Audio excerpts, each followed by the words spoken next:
Nosso tema é inteligência emocional. Vamos falar com algumas limitações óbvias, né? É importante a gente entender que essa temática da inteligência emocional, ela é uma temática nova e está atrelada à noção de que existem várias inteligências. Existe um teste que ainda é utilizado, chamado QI, que dá o índice de inteligência de uma pessoa. Esse teste, ele, apesar de ser utilizado, ele é um teste que está ultrapassado. Existem hoje, graças aos avanços da psicologia, vários tipos de inteligência, além daquela que é estabelecida pelo QI, né? Pelo índice do QI. Essas inteligências nos permitem dizer que não existe ninguém burro. Nós temos burrice, que é aquele processo que a gente, né, faz um ato. E tem a burrose, que é uma doença que nos acompanha além do ato às vezes. Mas nós não somos burros. Nós temos tipos de inteligências diferenciadas. Esses tipos de inteligência diferenciada está atrelada às nossas habilidades. Então, existe aquela inteligência sinestésica. É uma inteligência que o Rio de Janeiro está meio carente, né? Por quê?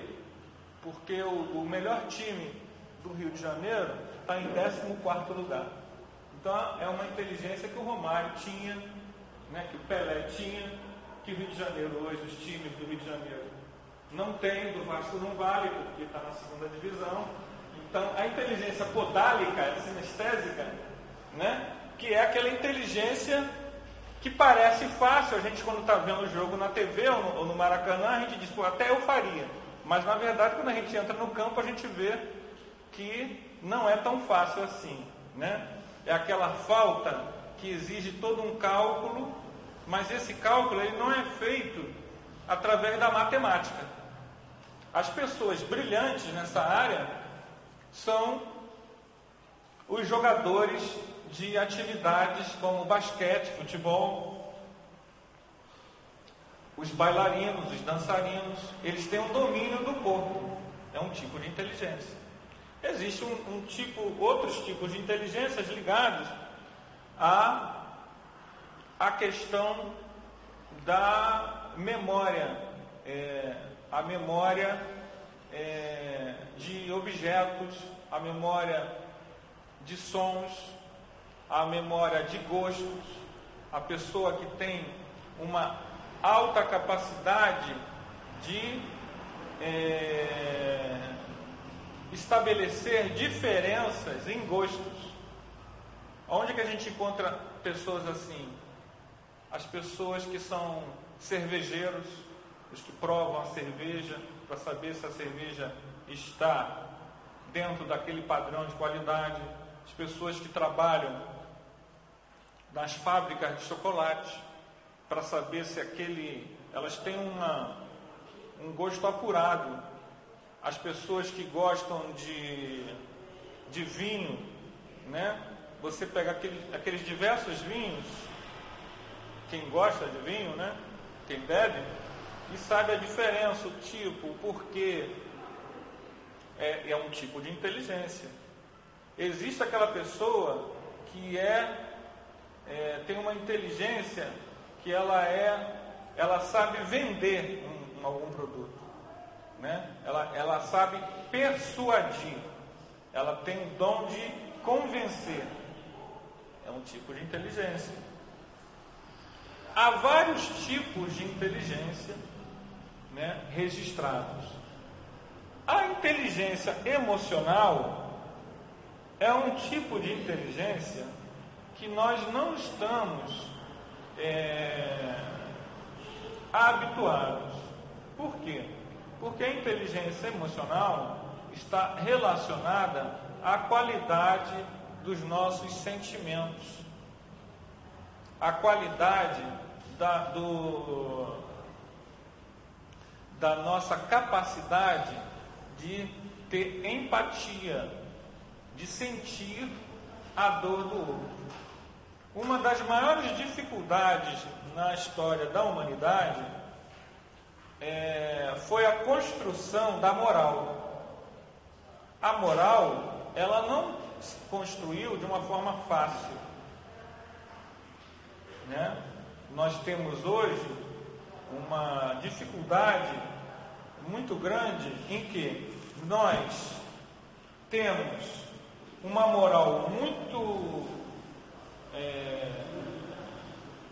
avançada, mas nós temos muita dificuldade de vivenciá-la.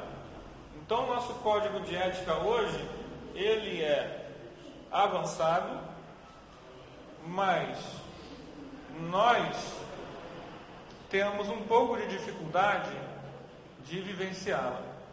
Uma vez eu estava no hospital da Polícia Militar e me lembro que lá na fila de espera, eu era adolescente, né? Meus pais são da área, eram policiais. Eu estava lá no hospital esperando atendimento e as pessoas conversando, né? E aí um senhor já reformado, PM reformado, ele falou: as pessoas falam da polícia, mas será que a população brasileira, carioca, está preparada para uma polícia 100% honesta? É um questionamento que ele fez, eu devia ter uns 12, 13 anos. Eu nunca me esqueci disso. Será que nós estamos preparados para uma polícia 100% honesta? É um questionamento que nós devemos fazer quando nos deparamos com as problemáticas da nossa sociedade. Isso está ligado à inteligência emocional. A construção da moral, ela não se dá de uma forma religiosa. Ela se dá na medida em que nós começamos a perceber que não dá para conviver com o outro sem que estejam estabelecidos limites que eu vou respeitar e que vou exigir que o outro respeite. Por quê? Porque enquanto eu não der,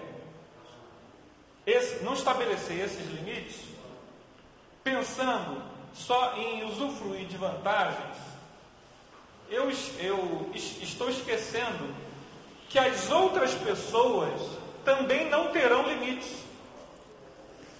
Então, como eu quero estabelecer limites para os outros, eu sou obrigado a me sujeitar, a aceitar que eu também tenha limites.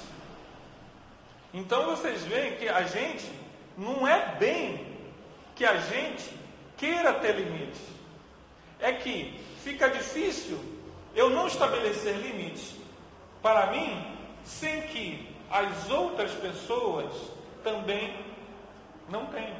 E aí eu sou obrigado a me enquadrar dentro de regras que eu não estou plenamente adaptado, mas que eu preciso respeitar para que me respeitem. Então, você tem o problema da monogamia. O que é a monogamia? No Ocidente, você tem, graças aí sim ao cristianismo, você tem a pregação da monogamia, que é um homem, uma mulher para um homem, um homem para uma mulher. Mas a biologia das espécies, a parte animal do homem, como eu digo aqui é gênero, tá? Antes que as mulheres digam, é isso mesmo, não. Eu estou falando do gênero, estou falando de homens e mulheres, né? A parte animal, quando ela fala mais forte, o homem não consegue estabelecer muitas vezes esses limites. Então a gente vê as pesquisas aí na área de sexologia, os índices altíssimos de quê? De bigamia, de traição, o nome que quiser, 3, 4 namoradas, 2, 3 namorados. Por quê? O popular pular da cerca. Há uma regra formal. O que diz essa regra formal? Monogamia, não é isso? Mas a animalidade do ser humano faz com que ele não veja essa norma para ele. Essa norma é para a esposa, é para a namorada, é para o noivo, é para o marido. Mas para a pessoa, ela não acha que ela precise respeitar.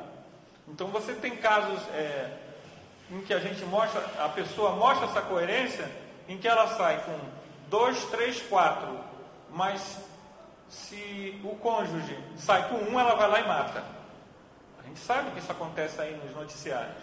É porque a pessoa, ela está fora de sintonia com essa regra da moral, que é o quê?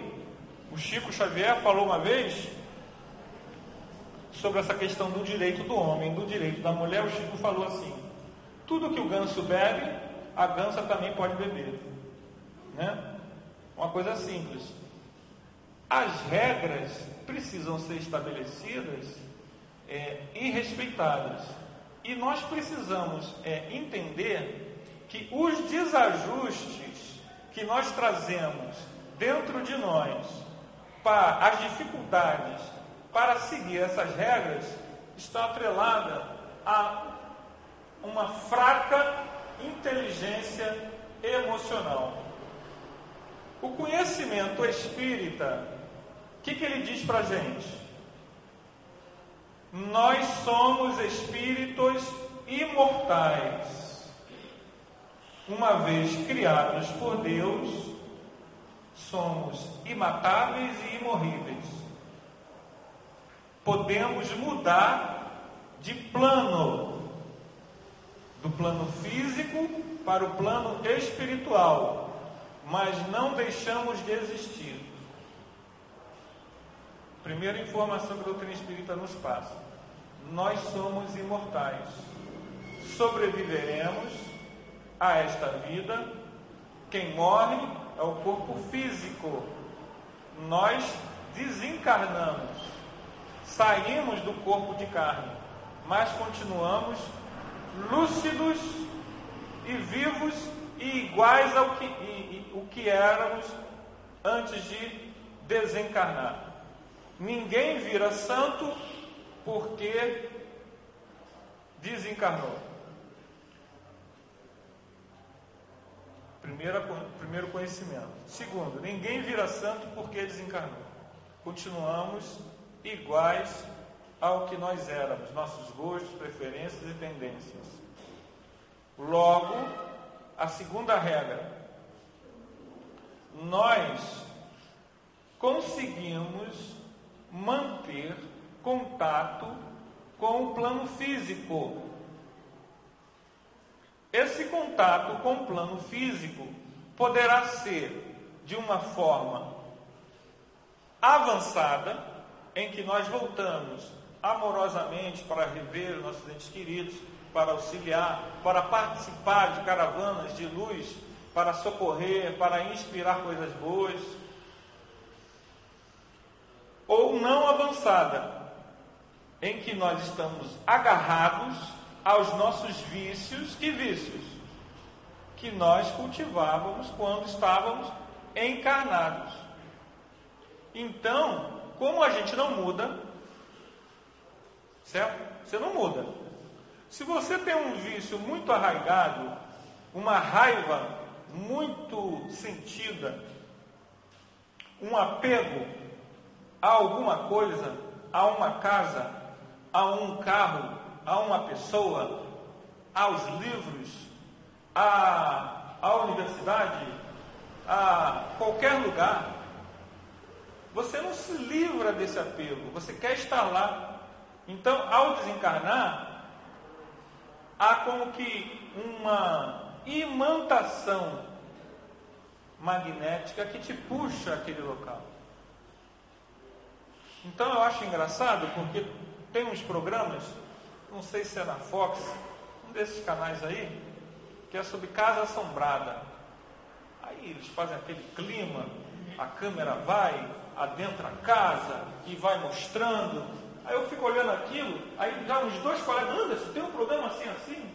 Eu fico vendo esse programa. Os caras estão lá vendo casa assombrada. Mal sabia, eles têm um monte de espírito ao lado do câmera, na casa deles. Eles acham que só aquela casa é o quê? Mal assombrada. O assombro, ele está em todo lugar. O livro dos Espíritos nos informa. Os Espíritos nos influenciam muito mais do que a gente imagina. Nos influenciam de uma forma positiva ou nos influenciam naquilo que a gente que está encarnado gosta e eles também gostam. Só que, se o que a gente gosta, o que eles gostam, são coisas que nos trazem o quê? O apego à animalidade, a tendência é acentuar as nossas brasas, né? É como se eles estivessem assim, ó. Já fizeram isso, assim, na brasa? Fazer a churrasqueira, assim, sacode com... Elas não acendem? Eles vão fazer isso. Eles não acendem onde não tem. Se o carvão está molhado, não tem como acender, né? Mas aonde tem, eles vão lá e...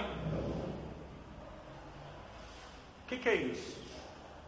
Eles estão animalizados, desencarnados. Nós estamos animalizados, encarnamos.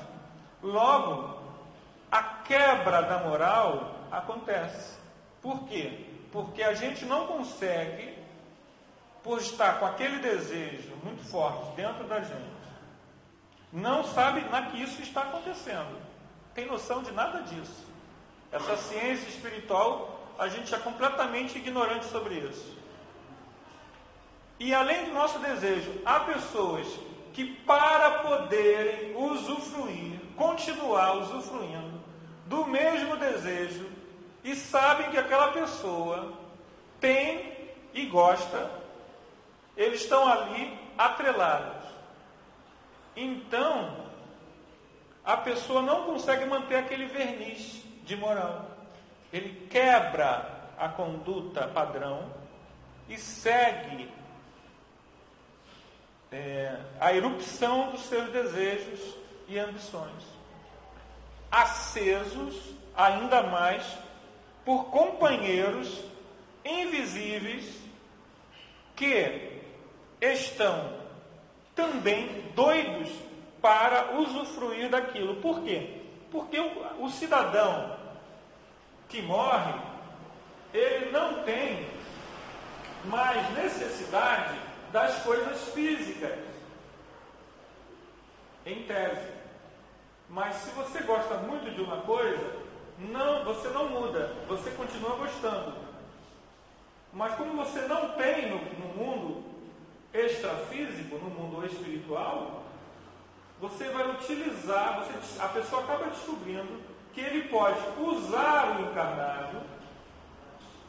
o encarnado usa da substância ou do ato, e ele, como que a gente quando vai no local tomar o suco, né? A gente não pega o suco, né? Acerola com laranja, ou então morango ao leite, e põe o canudinho, né? Ou milkshake, e não toma. Então eles como que colocam canudinhos ventosos, em que eles absorvem o quê? O fluido espiritual imantado com aquela substância. E aí ele sente. Pode ser o álcool, pode ser o fumo, pode ser a maconha, pode ser a sexolatria desoiada, pode ser várias coisas. Isso daí, gente, não é para assustar. Isso faz parte da nossa vida. Nosso problema não é nós ficarmos escandalizados.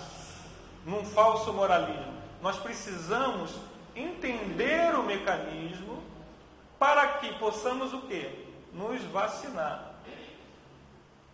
A vacina para a evitação da quebra de um padrão normalzinho de conduta está na inteligência emocional. O que vem a ser inteligência emocional? Inteligência emocional é um nome da psicologia para falar do amor ao próximo. Como a psicologia não pode ter um discurso religioso, porque é uma ciência acadêmica, ela não pode falar lá em ama teu próximo como a ti mesmo, faça ao outro aquilo que tu gostarias que fizessem a você. São textos de um grande sábio, um grande psicólogo que viveu há 2000 anos aqui, Jesus. Jesus, quando falou isso, não estava pregando uma religião. Jesus estava falando de uma ciência espiritual profunda, capaz de trazer felicidade, entre aspas, salvação.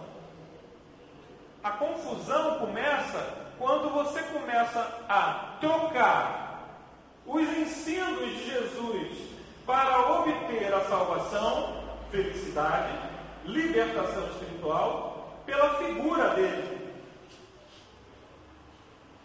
A adoração ao ser superior é algo natural. O amor, ele se desdobra em 3 níveis. Você tem o amor ao ser, você tem um sentimento ao ser que está no nível abaixo de você, numa situação emocional, financeira, abaixo de você, que é um tipo de amor, digamos assim, entre aspas.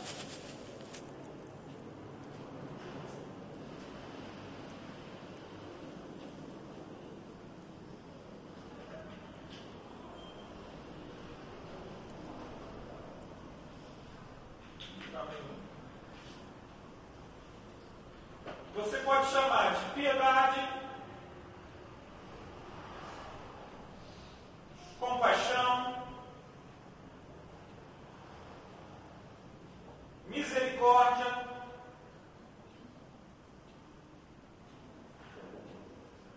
aquela pessoa está abaixo de você. A pessoa que está igual a você, você pode chamar de paixão, simpatia, desejo, etc. Amizade. Tem variações, né? E ao ser superior, você tem a adoração, a admiração, o amor profundo.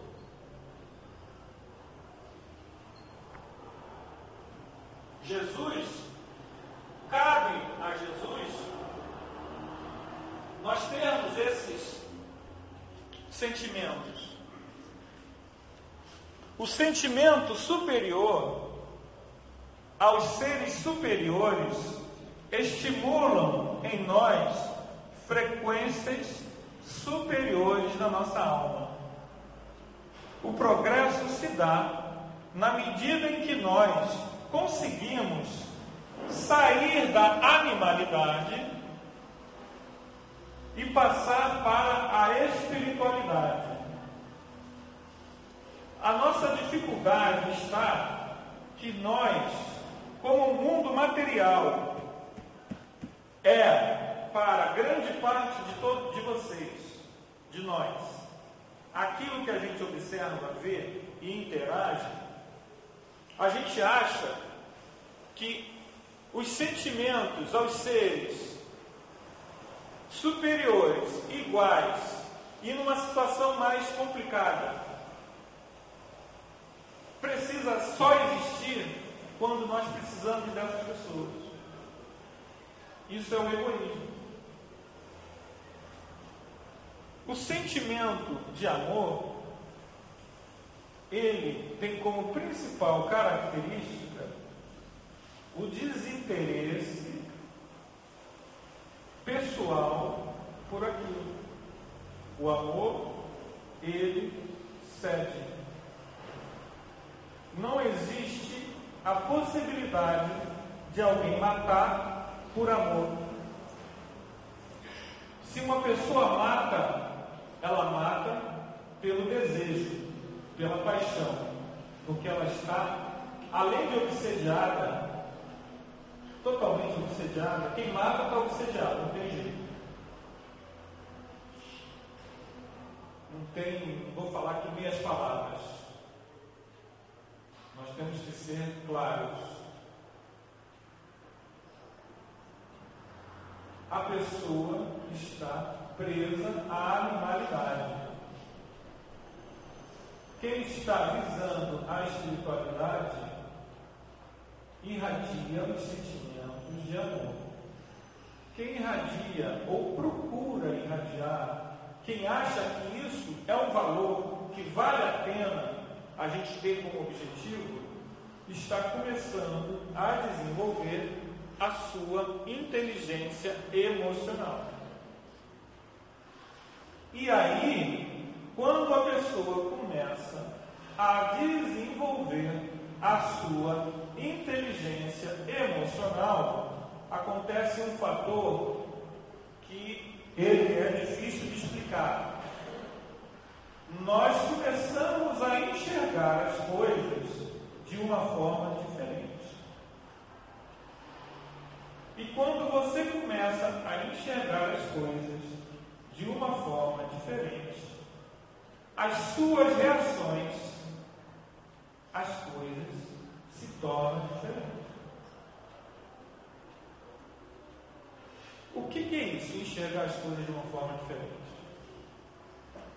Eu já contei aqui, já contei várias vezes, mas é aquela coisa, a gente acaba se tornando repetitivo, Você imagina aquela história, o marido, ele pegou o 357 anônimos que tinha aqui, que depois do 344 ficou melhorzinho, mas ele, quando era 357, ele era um horror. Então eu morava lá em Vista Alegre, ele saía de Bento Ribeiro, quando ele chegava em Vista Alegre não tem ônibus no centro da cidade, não tem trem, não tem metrô.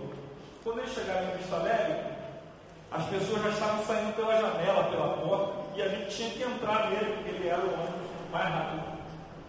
Então, para a gente que morava lá em Vista Alegre, a memória do 357, ele virou 344, ele era o horror dos horrores, porque você tinha que entrar naquele ônibus, que já vinha abarrotado, passava por aqui tudo, dava duas voltas em Bento Ribeiro, dava volta em tudo quanto é lugar, chegava, ele passava ali pela estrada da Água Grande abarrotado. Então o cara pegou aquele ônibus lá, Avenida Brasil, tudo parado. Ele pegou voltando para casa, todo mundo pisando, todo mundo, aquela gritaria, o ônibus parado, um calor daqueles de 40 graus.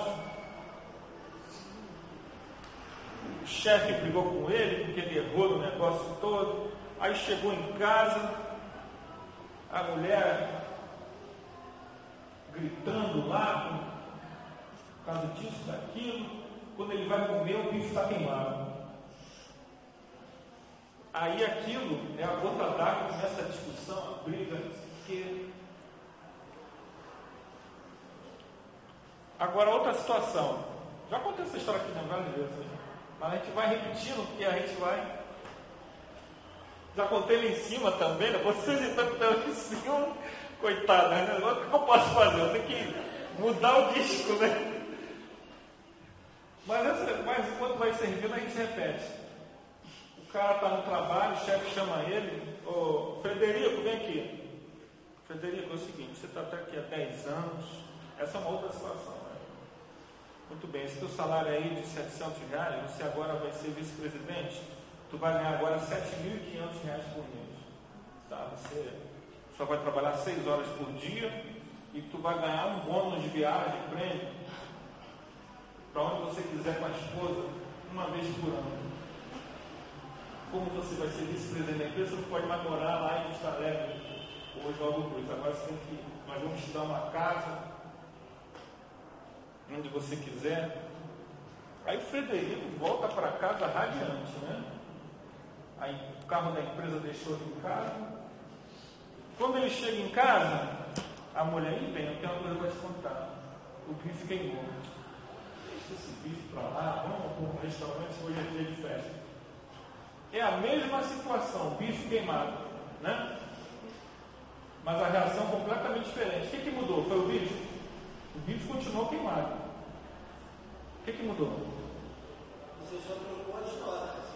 A outra vez que eu ouvi, você disse que ele pegou o ônibus também, estava disse que o carro dele mudou tudo, né? Oi? Ele tinha que ter vivido a mesma situação do ônibus e ter chegado em casa com essa. Não, mas aí é que está o problema. O que mudou? Mudou tudo, né? Mas não ele. A pessoa, ela continuou vivendo a mesma situação em casa. Bife queimado. Não, a situação foi só o bife, mas ele tem uma só o bife. Em casa, né? Se ele tivesse pegado o mesmo ônibus que nem que comprou no anterior, aí sim, ele deu o mesmo problema. Mas o ônibus aí está o X da questão. Então, ele tinha que viver a mesma situação real. Por exemplo, na volta, pegou o ônibus cheio, do mesmo jeito, chegou em casa, quando foi o meu bife queimado, não adianta, não, vou comer na rua. Eu não conheço o Frederico direito. Você já acordou uma vez, você já viu. Mas seja de 700. Se eu estou no lugar dele, de 700, passo para 7.000, eu poderia até pegar o ônibus cheio. Que não ia mudar a situação. Mas o que eu quero frisar com esse exemplo é o quê? O bife queimado ou o ônibus cheio são fatores externos ao Frederico. Eles não arrancaram o braço do Frederico. O Frederico não perdeu a visão. Ele não perdeu a fala. A única coisa, o que mudou foram as circunstâncias externas. E nós, quando não temos inteligência emocional, ou seja, a maioria de nós andamos conforme a maré. A maré está brava, doutor? Não tem aquele samba? A maré está brava, doutor. A gente vai, está brava, está ruim. Está ruim. Né? Está boa, está boa. Estamos no churrasco. Ótimo, todo mundo sorrindo. Flamengo perdeu. Alguns vão sorrir, né? Festejar. Outros vão chorar, outros vão se matar. Então, isso é o quê? Nós não dominamos as nossas emoções. Elas nos levam conforme a maré. Isso é uma ausência de visão das coisas. O Kardec coloca para a gente que a doutrina espírita faz com que a gente olhe, e ele coloca bem esse exemplo. É como se você estivesse olhando de cima. E aí, ele coloca essa palavra, né, a tradição brasileira, vicissitudes, que são as dificuldades. Quando você tem uma perspectiva de cima, as dificuldades, elas tendem a diminuir. O que nós precisamos começar a perceber é que o conhecimento espírita não é uma teoria. A realidade espiritual é uma verdade, não é uma fantasia. Nós tivemos uma experiência, a gente morava também em Vista Alegre, Num belo dia, a gente estava numa rua, andando pela rua, e ouvimos alguém dizer assim, paramos do lado da rua, passou uma variante, um carro antigo, né, em formato de táxi.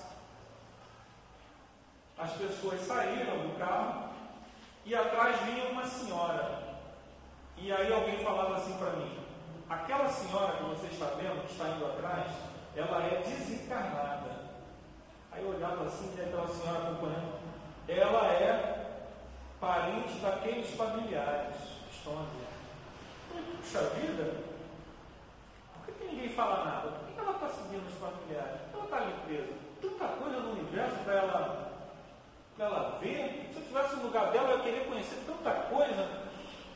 Por que ninguém faz nada? Aí eu fui voando, aí levantando, aí eu me vi flutuando, e entrei dentro do meu corpo. Quando eu entrei dentro do meu corpo, eu estava fora do corpo, né? E essa experiência, eu tinha visto a casa, o muro era um azul escuro, né? Aí eu fiquei um mês sem passar naquela rua, porque eu não queria ver a casa, porque eu sabia exatamente onde era a casa, e eu tinha medo de quê? De que não fosse igual ao que eu tinha visto fora do corpo, né? Que foi uma das experiências, poucas experiências que eu tive, que me fizeram estudar muito esse tema até hoje, apesar de eu não ter muita experiência nesse, mas que para mim foi para assim, dizer o quê? Tudo isso que você está vendo não é uma fantasia. Isso daí é uma realidade.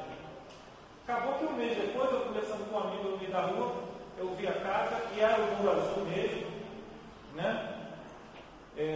Até falaram aqui uma vez, por que você não foi lá bater na casa dele? Não. Confirmei a cor do muro, para mim já está ótimo. Para mim, o importante é que essas experiências, elas não são para provar nada para ninguém. Elas são importantes para que você entenda que o caminho que você está trilhando é um caminho que não é uma fantasia na Terra, né? Porque eu quis ilustrar aqui o que com isso? De que o conhecimento espírita é uma realidade. Há N casos, se a gente lê os livros, Camilo Flammarion, do Gabriel Delano, do Ernesto Rosano, né? Do Carlos Embaçaí, né? São tudo livros que a gente pega na biblioteca, aí vê uma edição, vai na FEB, vê 2 edições, porque ninguém lê. Ninguém quer ler. E são livros que nos enriquecem de casos sobre vida após a morte, sobre N situações, que vão nos mostrar que tudo isso que a gente está falando não é uma fantasia. Então, se isso não é uma fantasia, se isso é uma realidade concreta, fica a urgência de uma mudança de ponto de vista. Porque também eu pude vivenciar nesses anos todos que a gente está, anos todos não, né? Nesses anos que a gente está na doutrina espírita, eu pude vivenciar um fenômeno paradoxal, ano após ano. Entrar em contato com muitos de vocês, a gente entra em contato ano após ano, e muitas de vocês que estão aqui no salão, mas eu conheço, sei que eu estou falando, tem vivência, eu tive essa há 300 anos atrás, tem vivências quase que semanais, muito melhores do que essa, mas daqui a 1, 2 anos a pessoa some. Você nunca mais viu. E ela não some para ir para uma outra casa espírita ou para se tornar, sei lá, uma outra organização espiritualista, teosofista, Rosa Cruz, que trabalha com o espiritual mais avançado também. Não, ela larga tudo, não quer saber de nada. Então aquela coisa que também a codificação nos mostra, só ver não adianta. Existe a necessidade de atrelar a vivência espiritual, por quê? Porque a experiência mostra, todo dia você vê uma enxurrada de pessoas que veem coisas, que estão vendo, não é ninguém contando, não é nem livro, não é literatura. A pessoa está tendo problema, ou está vendo.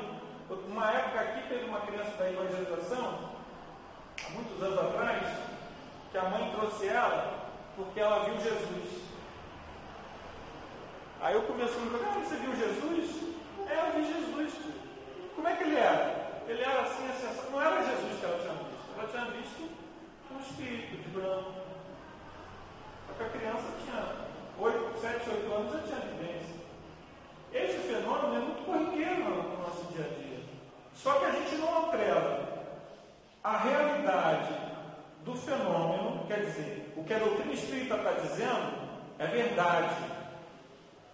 Com a necessidade que eu tenho, bom, já que eu vou continuar existindo quando desencarnar, estou aqui para progredir, para melhorar, e voltarei daqui a alguns anos, provavelmente no século 22, todos estaremos aqui de volta. Eu preciso estabelecer novos objetivos para a minha vida.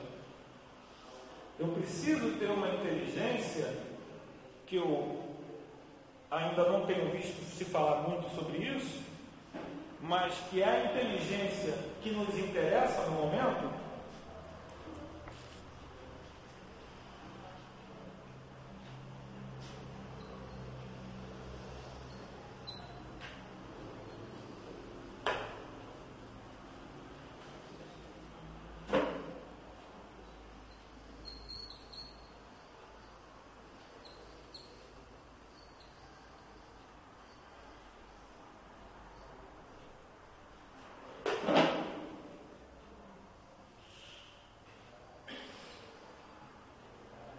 Inteligência evolutiva, que nada mais é de que que devemos começar a enxergar a vida humana com outros olhos, mesmo ainda não tendo um domínio da inteligência emocional. Mas a inteligência evolutiva que a gente adquire com o estudo e a reflexão do conhecimento espírita nos possibilita o domínio lá na frente da inteligência emocional. Por quê? Nós começamos a entender que a vida, como disse Shirley MacLaine, qual é o título do livro dela? Alguém já leu o principal livro dela? A vida é um palco.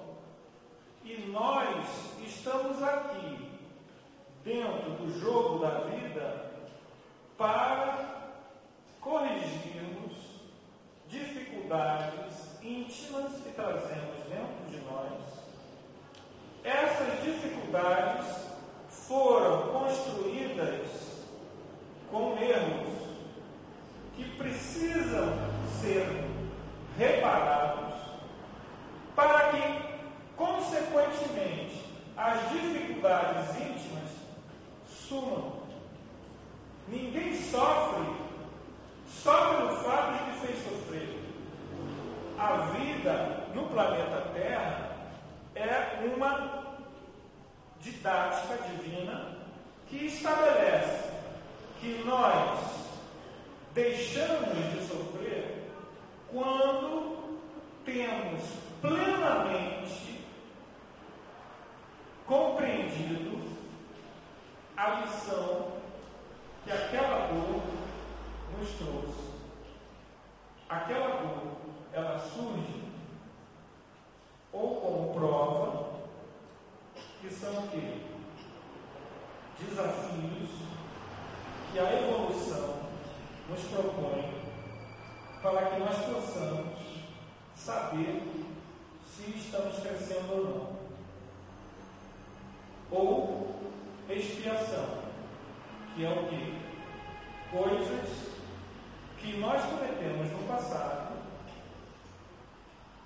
e que nós não conseguimos desempenhar bem, estamos enrolados, e a lei divina quer a nossa perfeição. E se você está enrolado com alguma coisa que precisa ser desenrolada, a expiação, que por um certo olhar é um transtorno, e é um transtorno, é na verdade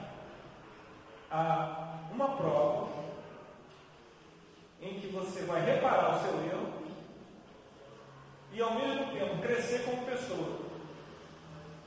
Por quê? O egoísta, o orgulhoso, o indiferente, ele precisa, muitas vezes, ou na maioria das vezes, ou sempre, sofrer o que ele fez sofrer, para que ele entenda que o sofrimento não é, fazer sofrer não é o melhor caminho. A nossa mudança de personalidade, ela é lenta. A doutrina espírita nos informa que nós não mudamos de uma hora para outra. Então, não existe essa coisa de dizer que fulano foi a encarnação de ciclano.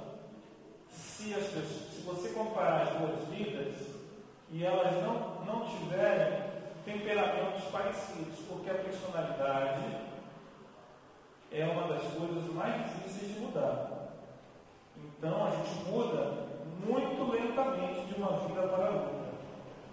A mudança, ela vai ocorrer, como o Emmanuel nos alerta, através do quê? Das dificuldades superadas, dos esforços que nós estabelecemos para vencer as nossas más inclinações. Esse esforço vai fazer com que, numa próxima vida, nós tenhamos modificado alguma coisa para melhor. É inteligência evolutiva. Nós começamos a encarar os problemas da vida que doem. Esse é o detalhe, não vai deixar de doer. Mas nós começamos a encarar uma visão de mundo diferente, que vai fazer com que as nossas reações sejam diferentes. E se você tem uma reação diferente, proativa, que não vai te levar a uma prisão kármica, mas sim a libertação, você está encontrando o caminho da felicidade, da salvação. Jesus, quando estabeleceu o amor ao próximo, que nós não queremos ainda, eu estou aqui tentando me convencer e convencer vocês, mas na verdade isso ainda não é uma realidade plena. Quando Jesus falou isso, ele abriu a porta da ciência divina, da suprema iniciação. Jesus estabelece um novo paradigma para o crescimento espiritual. Não mais a reclusão dos templos iniciáticos, não mais as práticas meditativas ou de abertura de chakras, não mais a suprema iniciação proposta por um ser de uma hierarquia sublime, é o sacrifício completo do interesse pessoal, visando a assistência a todos os seres e coisas. Enquanto nós estivermos apegados à nossa personalidade, ao nosso ego, à nossa imagem, a nossa autoimagem, enquanto ela não puder ser arranhada, enquanto ela ainda for uma coisa que é primeiro a nossa imagem, antes de tudo, nós não teremos avanços para a inteligência emocional, muito menos visão de inteligência evolutiva. Mas à medida que nós entendermos o mecanismo de ação e reação, não como uma teoria, mas nós começarmos a compreender que nós atraímos e somos atraídos às circunstâncias, aos problemas, às pessoas, porque trazemos dentro de nós, não é um juiz batendo martelo, trazemos dentro de nós, nosso íntimo, o imã que nos atrela àquela dificuldade, porque nós ainda não entendemos com que ela ocorre. Enquanto nós não desatarmos esse nó, nós ficamos, como diz no budismo, na roda de samsara, presos, repetindo a cada nova vida as mesmas circunstâncias. E em vida, a pessoa pergunta: por que eu só arranjo mulher assim? Por que eu arranjo só emprego assim? Por que eu arranjo só isso assim? A pessoa está repetindo, está presa à roda de samsara, está presa a uma ausência de visão espiritual. Então ela repete. Não é que ela esteja... alguém está impondo isso a ela. O íntimo dela, quando está mal resolvido, faz com que ela se sinta atraída ao risco, bebe, dirige, gosta de asa delta,